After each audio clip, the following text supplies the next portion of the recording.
আমরা প্রথমে একটি বলে রাখতে চাই, শেখ ফয়েজ আহমেদকে তাকে দেখতে পাইনি এবং এই জুলাই আন্দোলনে যে আমাদের বিরোধিতা করেছে তাকে দেওয়া দুঃখের বিষয়।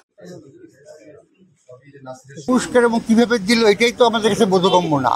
এই জাতীয় একটা রাষ্ট্রীয় পুরস্কার যদি হয়ে থাকে, সরকারের উদ্যোগে নেওয়া হয়ে থাকে, তাহলে প্রত্যেকটা জেলাতে তথ্য মন্ত্রণালয় আছে, প্রেস ক্লাব আছে, তাদেরকে চিঠি দেওয়া দরকার ছিল। ওয়ালটন এখন দেশের সীমানা পেরিয়ে পৌঁছে গিয়েছে 50টিরও বেশি দেশে। ওয়ালটন, ঘরে ঘরে বিশ্বজুড়ে।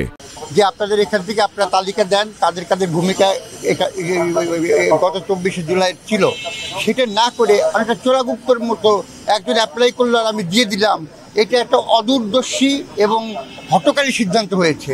এবং এই হঠকারী সিদ্ধান্তের জন্য এক বাটপার যে নিজের সাংবাদিকতার নামধারী কিন্তু সাংবাদিকতার কোনো বস্তুনিষ্ঠতা তার মধ্যে নেই, বরং তার ভিন্ন পরিচয় বেশি সমাদৃত। সে বিভিন্নভাবে মানুষকে প্রতারণা করছে, মানুষকে সাথে হয়রানি করছে, সে কোঅপারেটিভ ব্যাংকের মাধ্যমে মানুষকে হয়রানি করছে, সে নানাভাবে মানুষকে প্রতারণা করছে। সেরকম একটা ব্যক্তিকে, বিতর্কিত ব্যক্তিকে বেছে নেওয়ার অর্থ টোটাল সাংবাদিক সমাজের মুখে কলঙ্কের কালি লেপন করা হয়েছে।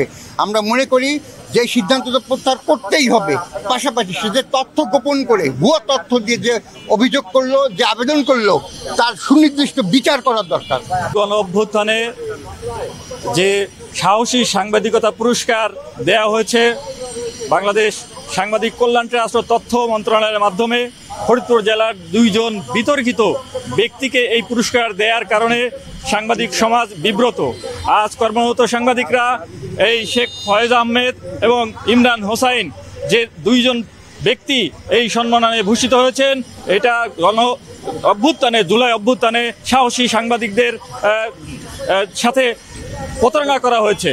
আমরা দাবি জানাই এই শেখ ফয়েজ আহমেদ এবং ইমরান হোসাইনকে যারা যে মাধ্যমে তারা এই পুরস্কৃত করা হয়েছে, এই পুরস্কার প্রত্যাহার করে তাদেরকেও আইনের আওতায় আনা উচিত।